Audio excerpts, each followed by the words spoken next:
Hey guys, এই পিস্টনটা হচ্ছে Thunderbird 350 মডেলের, যার উপরে কার্বন এমনভাবে জমে রয়েছে দেখে মনে হচ্ছে অস্ট্রের নিজের লোকের মতো হয়ে গেছে।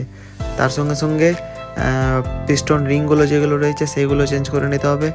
আর তার আগে ফার্স্ট অফ অল যেগুলো কার্বন রয়েছে সেগুলো সম্পূর্ণভাবে পরিষ্কার করে নিতে হবে। আর এই দিকটাই ইঞ্জিনের কাজ চলছে। আফটার লুক আপনারা দেখতেই পাচ্ছেন যতগুলো কার্বন জমে রয়েছিল সবগুলো পরিষ্কার হয়ে গেছে, খুব সুন্দরভাবে পরিষ্কার হয়েছে। আর তার সঙ্গে সঙ্গে পিস্টন রিংগুলো সেট করে নিতে হবে। আর পিস্টন রিং সেট করার আগে পিস্টনের ওপর একটু অয়েলিং বা যেগুলো গিয়ার অয়েল থাকে সেই গিয়ার অয়েল থাকলে একটু বেশি ভালো হয়। আমরা এখানে গিয়ার অয়েল প্রয়োগ করেছি। আর এই হচ্ছে পিস্টন রিং দেওয়ার আগে গিয়ার অয়েলটা দেওয়া থাকলে অনেক ভালো হয়।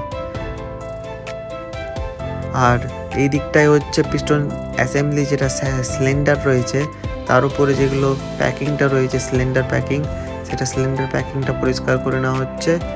তার উপরে নতুন আবার সিলিন্ডার প্যাকিং বসবে। আর এটা আপনাদেরকে হালকা বলে দিই, এই পিস্টন রিংটা হচ্ছে বুলেট স্ট্যান্ডার্ড মডেলের। তো এই থান্ডারবার্ড মডেলে বুলেট স্ট্যান্ডার্ড মডেলের পিস্টন রিংটা সেট হয়ে যায়।